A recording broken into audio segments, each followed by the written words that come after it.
Olá, boa noite. Sexta-feira que antecede feriado prolongado de 9 de julho. Muitos motoristas já pegam a estrada e para saber como está o movimento, a gente conversa agora ao vivo com o repórter Nolan Robertos, que está na Castelo Branco, próximo ao pedágio de Itu. Boa noite, Nolan. Qual é a situação por aí? Boa noite, Simone. Boa noite a todos que nos acompanham. Olha, Simone, o tráfego já é bastante intenso, muito além do que o comum nas sextas-feiras. Isso porque a sexta-feira não é comum, né, Simone? É uma sexta-feira que antecede feriado, como você disse, 9 de julho, feriado. Então, quem saiu da capital saiu mais cedo, já pegou estrada. A gente está no horário de pico e deve ir até às 9 horas da noite. Vou pedir para o Vinícius Machado mostrar para a gente um pouquinho aqui como está a rodovia, principalmente no sentido interior. Olha só. O tráfego muito intenso. Em toda a nossa área de cobertura, Simone, devem passar por aqui, em toda a região, 2 milhões de veículos. Aqui no sistema Castelo Raposo, na região de Itu e Sorocaba, a concessionária espera 540 mil veículos. E na região de Jundiaí, no sistema Anhanguera Bandeirantes, devem passar 840 mil veículos, Simone Marqueto. E por isso o pessoal deve ter segurança. E sobre segurança eu vou falar aqui com o Tenente Mário Machado Júnior, que é o comandante do policiamento rodoviário de Itu e Sorocaba. Tenente, quais são as dicas de segurança para quem ainda não saiu de casa, vai pegar o carro? Que dica de segurança o senhor pode passar para o pessoal? Uma boa noite a todos, nós desejamos uma feliz viagem a todos, um feliz feriado. É importante que o motorista, antes de sair de casa, faça a revisão do seu veículo, primeiramente verificando os equipamentos de segurança, a documentação do veículo, para que ele faça uma viagem tranquila. E quem já saiu de casa, depois que saiu de casa, qual que é a postura que deve ter dentro do carro dirigindo o veículo na estrada, Tenente? Exatamente. Dentro do seu veículo, lembrar que existem as normas que devem ser observadas, como por exemplo as distâncias de segurança, a velocidade máxima para a via prevista para o momento. Nunca o motorista deve exceder, lembrando que esses acidentes acontecem justamente pela falta de observação dessas regras básicas de segurança. Nola. Agora o motorista deve também prestar atenção, porque a polícia vai estar atenta também, né, Tenente? Exatamente. Sempre quando nós falamos da observação de alguma regra, a polícia tem a sua equipe, tem os seus equipamentos para verificação. Então, velocidade vai ser aferida por radares móveis. A utilização do veículo sob influência de álcool vai ser fiscalizada com os bafômetros, os etilômetros, então o motorista tem que tomar muita atenção. Ô, Nola, Simone, tem uma pergunta do estúdio? Pois não, Simone? Isso em relação aos pais que vão sair com as crianças, né? Os cuidados que devem ter, o uso de cadeirinhas, se não pode tomar multa e também a questão da segurança. Vamos aproveitar a presença do tenente para saber sobre isso. A Simone gostaria de saber... O pai que tiver criança no carro, se estiver dentro do carro com criança, também deve ter segurança, usando cinto de segurança, cadeirinha, né, Tenente? Exatamente. Observando assim as idades previstas na legislação para o uso da cadeirinha ou do assento elevado, e se a criança já tiver a idade limite, poderá utilizar o cinto de segurança sempre no banco de trás, observando que a criança esteja bem acomodada. Bebê nunca antes de dirigir, né, Tenente? Bebê antes de dirigir nunca. Hoje a legislação está bem rigorosa com isso e o motorista pode ser incriminado por esse fator. Tá certo, muito obrigado pela atenção. Simone. Lola, eu sei que você deve passar o fim de semana em Itapetininga. Você não comentou da situação das estradas na região de Itapetininga. Qual é a situação por lá? Olha, Simone, a situação lá também, o tráfego vai ser bastante intenso. Serão aproximadamente 500 mil veículos que devem passar por lá no sistema Raposo Tavares Castelo Branco. Você também não vai visitar sua mãe nesse feriado prolongado, não, Simone? Sei que sua mãe mora lá. A gente revelando que Itapetininga e todo mundo passando para lá. Não, ela que vem para cá. Obrigada, a gente volta a conversar ainda sobre os movimentos nas estradas. Tá certo, Simone. E um coletivo bateu contra um ponto de ônibus na Avenida São Paulo, em Sorocaba. O local ficou completamente destruído e, por sorte, ninguém ficou ferido. Testemunhas informaram que o motorista perdeu o controle do carro, que ficou com a lateral danificada. As causas do acidente devem ser investigadas. A estrada que liga Sorocaba e Peró foi interditada por quase 3 horas hoje pela manhã. Um caminhão carregado com óleo diesel tombou na pista. E de acordo com o Corpo de Bombeiros, as 2 pessoas que estavam no veículo nada sofreram. O caminhão já foi retirado do local. E uma carreta carregada com cobre e um carro caíram no rio em Jundiaí na tarde de hoje. Segundo os bombeiros, o caminhoneiro disse que um veículo parou ao lado dele e 2 homens apontaram uma arma, anunciaram o assalto. Para se defender, ele jogou a carreta em cima do carro, mas perdeu também o controle e os 2 veículos sofreram a queda. Os suspeitos conseguiram fugir. A Prefeitura de Sorocaba anunciou uma reforma administrativa que deve gerar economia de 103 milhões de reais até 2016. Com a medida, 6 secretarias devem ser extintas. 30 milhões por ano, o impacto previsto. É essa a economia esperada pelo prefeito Antônio Carlos Panunzio. Para isso, anunciou a extinção de 6 secretários. As pastas vão ser unificadas. Não vou extinguir os serviços, evidentemente. Estou aglutinando, fundindo essas secretarias, umas em outras, para que possam dar conta dos serviços que vinham prestando à população. Vamos acompanhar o quadro. As secretarias de Desenvolvimento e do Trabalho deixam de existir e é criada a Secretaria de Desenvolvimento Econômico, Trabalho e Turismo. O secretário vai ser Geraldo César Almeida. As secretarias de Educação e Cultura passam a ser uma só. José Simões de Almeida Júnior vai dirigir a pasta. Foi criada também a Secretaria de Mobilidade, Desenvolvimento Urbano e Obras, que vai ser comandada por José Carlos Comitre. A Urbs continua existindo, mas todo o planejamento do transporte vai ser feito por esta pasta.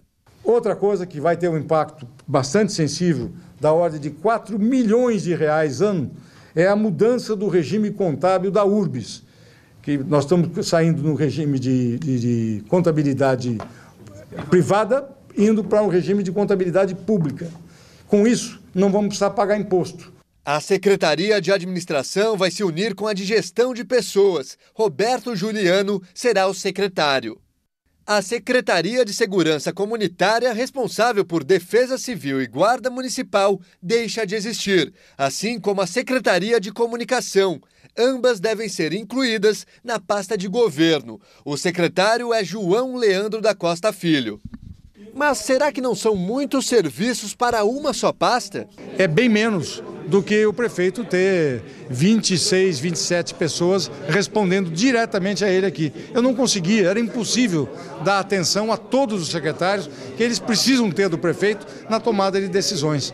Outra mudança anunciada tem a ver com as organizações sociais do Parque Tecnológico, INTES e Inova. Uma era responsável pela incubadora de empresas, outra por todo o parque. Agora elas se transformam em uma só.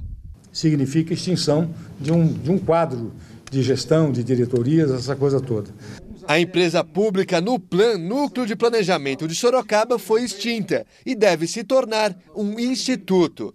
Para pensar Sorocaba no futuro, planejar Sorocaba no longo prazo. Para economizar, o prefeito pretende ainda diminuir as horas extras dos servidores públicos, já que com elas são gastos, em média, 10 milhões de reais por ano. Nós já estamos, no presente ano, com 42% das receitas líquidas comprometidas com folha mais encargos. O banco de horas é uma forma justa, eu não vou sacrificar ninguém. E com todas essas mudanças, o prefeito espera economizar durante toda a sua gestão 103 milhões de reais, o que, segundo ele, daria para construir, por exemplo, 50 escolas municipais. Tudo ainda precisa ser aprovado pela Câmara Municipal.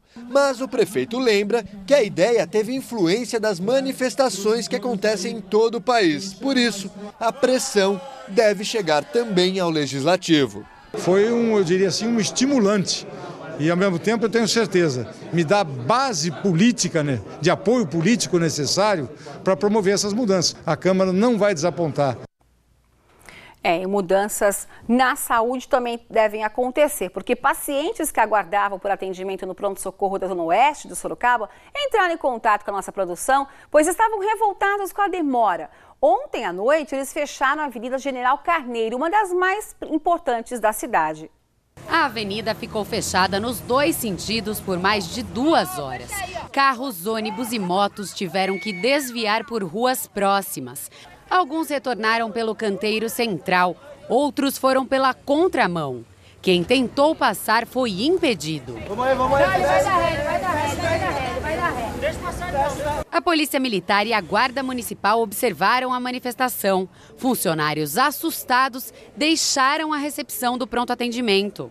No PA, o quadro indicava o nome dos médicos que faziam atendimento. Mas para quem chegou às 2h da tarde, a informação foi outra. Criança passando mal, adulto passando mal. Eu filmei cada um dos consultórios, todos eles, 3 com as luzes apagadas e os outros 2 com as luzes acesas, mas ninguém lá dentro. Na segunda-feira, a Noticidade mostrou pacientes que perderam a paciência e invadiram os consultórios do mesmo PA.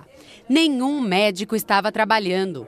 Quem depende do Sistema Único de Saúde sabe o que enfrenta quando precisa de atendimento. Miriam, que trouxe a filha Luciana, não sabe se vai conseguir a consulta. A moça já falou para mim que não sabe se os médicos vão subir para atender. Falar do SUS já me dá nervo, a pressão já sobe. Depois de 1h40, funcionárias do pronto atendimento conversaram com a população. A equipe que assumiu o turno às 7h disse ainda que não sabia o motivo de tanto atraso e tentava agilizar o atendimento. Eu acho que o ideal era que resolvesse pelo menos a falha na informação. Talvez não resolva o atendimento hoje, mas que daqui para frente um responsável técnico possa dizer para a gente, olha, esses médicos faltaram, tantos médicos não estão presentes, que essas placas aqui passem a mostrar quantos médicos estão sendo pagos para trabalhar e não quantos médicos estão trabalhando hoje. Ele está coberto de razão. É a atenção que a população precisa. E dessa vez a prefeitura não respondeu que a culpa é nossa, porque na segunda-feira, quando invadiram o posto, disseram que o problema era a imprensa cobrindo, que a TV Sorocaba atrapalhou. Para, né? A Prefeitura de Sorocaba, por meio de nota, em relação a essa última situação, disse que 6 médicos estavam escalados para trabalhar no PA da Zona Oeste. No entanto, um deles faltou. Apesar disso, de acordo com a nota, os atendimentos estavam normais. As urgências e emergências foram prontamente atendidas e os casos que não eram urgentes esperavam um pouco. E por volta das 9h30 não havia mais nenhuma ficha a ser chamada para o atendimento. Claro, todo mundo desistiu, né? Atendendo aos pedidos dos telespectadores do Noticidade, pela segunda vez, a nossa equipe volta ao Jardim Regente para mostrar a cratera que existe no bairro. De quem é a responsabilidade? Continua um jogo de empurra. Veja. Mais da metade da rua está comprometida. Passar de carro só com muita atenção. A gente fica com receio de passar, de repente cair, em virtude das águas, da chuva, e do buraco está aumentando cada vez mais, né? Pela dificuldade de acesso, mais problemas. O caminhão da coleta de lixo não tem passado. Faz uns 8 meses que eles não coletam aqui. A gente tem que pegar o lixo próprio e jogar no lugar próprio e não tem o que fazer. O bairro é novo, mas já enfrenta dificuldades. Em março desse ano, a Noticidade já mostrou o problema dos moradores. Um pé de tomate havia nascido dentro da cratera, abandonada há meses. A chuva dos últimos dias aterrou, mas mesmo assim dá para ver um novo pé. Na época, o SAI informou que desde o início do ano já havia comunicado à Secretaria de Obras que o sistema de drenagem do bairro é diferente do projeto apresentado pelo empreendedor. A Secretaria de Obras, por sua vez, respondeu que os reparos são de responsabilidade da construtora, que já foi notificada e se propôs a providenciar os serviços necessários em breve. Mas até agora, nada. O povo só vem, tira foto e nada de resolver a situação. Só fala, só promessa. Os próprios moradores contrataram um pedreiro para tampar as rachaduras que comprometem a rua. Novos investimentos no bairro já foram adiados. Nós temos terreno aqui para construir, aqui nessa rua aqui de baixo, inclusive, né? Nós não começamos ainda a obra por causa desse empurra. Eles tinham que tomar alguma atitude, né? Mais séria para resolver a situação. É um jogo de empurra e entramos em contato de novo com o SAI, que nos passou que a responsabilidade não é deles, mas sim da empresa Foca Empreendimentos. Entramos em contato com a empresa e nos enviaram um termo de vistoria de obra emitido pela Prefeitura, declarando que o loteamento Jardim Regente foi entregue sem problemas. As câmaras municipais de Itu e Tatuí homenagearam a TV Sorocaba SBT pelo trabalho desenvolvido pelo Departamento de Jornalismo. Os votos de congratulações foram de iniciativa dos vereadores José Josimar Ribeiro da Costa, que é de Itu, e Rosana Noqueli Pontes Pereira, da cidade de Tatuí. Muito obrigada. Próximo ao feriado, a gente volta a falar ao vivo com o repórter Nolan Roberto sobre o movimento das estradas. Para quem não saiu de casa ainda, Nolan, qual é o melhor horário? Oi, Simone, olha, o melhor horário é depois das 9 horas da noite de hoje, porque a gente já está no meio de um horário de pico. A gente vai mostrar aqui, a rodovia já está bastante movimentada, então o motorista deve sair depois das 9 horas da noite. Amanhã, no sábado, é importante sim que ele saia depois da 1 hora da tarde, porque o horário de pico é das 7 da manhã até a 1 hora da tarde. Na volta do feriado, Simone, na terça-feira, o motorista precisa pegar a estrada ou antes da 1 da tarde ou depois das 8 da noite. Horário de pico na volta da 1 da tarde até as 8 horas da noite. Simone. Muito obrigada pelas informações. Boa viagem para quem vai pegar a estrada. Chega o fim de semana e muitas pessoas se programam para curtir o lazer em restaurantes. Qual é a sua opinião sobre pagar os 10% aos garçons? Vitor é garçom há 10 anos e ganha R$ 1.700 por mês. Parte desse salário vem das gorjetas. Elas são pagas pelo cliente, aqueles 10% do valor que é consumido. Eu já conto com esses 10% todos os meses para mim sobreviver. Se faltar isso, para mim vai ser prejudicar total. Aqui neste restaurante em Jundiaí, todos os valores arrecadados com as gorjetas são divididos em partes iguais e repassados aos garçons diretamente na folha de pagamento. É somado durante o mês todo, né? E dividido entre eles em partes iguais. Isso aumenta em quanto o salário de um garçom hoje? Em torno de uns 50%. Mesmo sabendo que não são obrigados, muitos clientes pagam sem reclamar. Eu acho que é certo, que a gente está dando um respaldo para o atendimento que a gente recebe, embora já tenha uma vez que eu não tenha pago porque não fui bem atendido. Eu estou de acordo desde que tenha sido um bom serviço executado. Mas tem aqueles que acham um abuso. Às vezes o atendimento não é tão bom assim e você tem que pagar aqueles 10%. Aí já é querer tirar um pouco a mais de dinheiro, né, O custo de vida já é alto. O PROCON da cidade afirma que a cobrança não é indevida, mas existem algumas regras que devem ser cumpridas. Uma questão facultativa, onde o consumidor ele aceita ou não fazer o pagamento dos 10%. Tá? O que cabe ao fornecedor é informar de forma clara e precisa que existe esse tipo de taxa. Então você já sabe, ao sair de casa para curtir este fim de semana, fica a dica. A taxa não é obrigatória, mas para muitos uma gentileza é maneira de conquistar quem está te servindo. Essa gorjetinha, coisa e tal, representa um certo prêmio pelos bons serviços que ele presta. Estão ali fazendo seu serviço e tem direito a uma gratificação no finalzinho do expediente, né? É uma cortesia, se ele me atendeu bem, é uma gorjeta. Sou a favor à taxa e dizendo o seguinte: o brasileiro merece ganhar mais. 10% é uma quantia ínfima, devia dar 50%. Hoje o humorista Irante Emil Santos, do programa do Ratinho, esteve na TV Sorocaba SBT.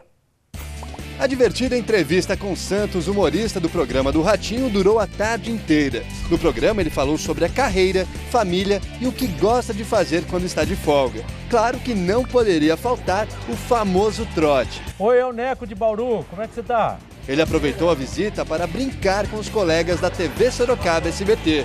Quase que tem ela no banheiro. O humorista tem 2 apresentações neste fim de semana na região. Hoje, em Itu, às 20 horas, no Teatro Temec. Às 20 horas. É um show que participa toda a plateia, porque é interativo. Se você sentar à frente lá atrás, eu vou chamar do mesmo jeito. Muito divertido. E estarei também sábado em Tatuí, às 20 horas, no Conservatório. Um espetáculo muito bacana.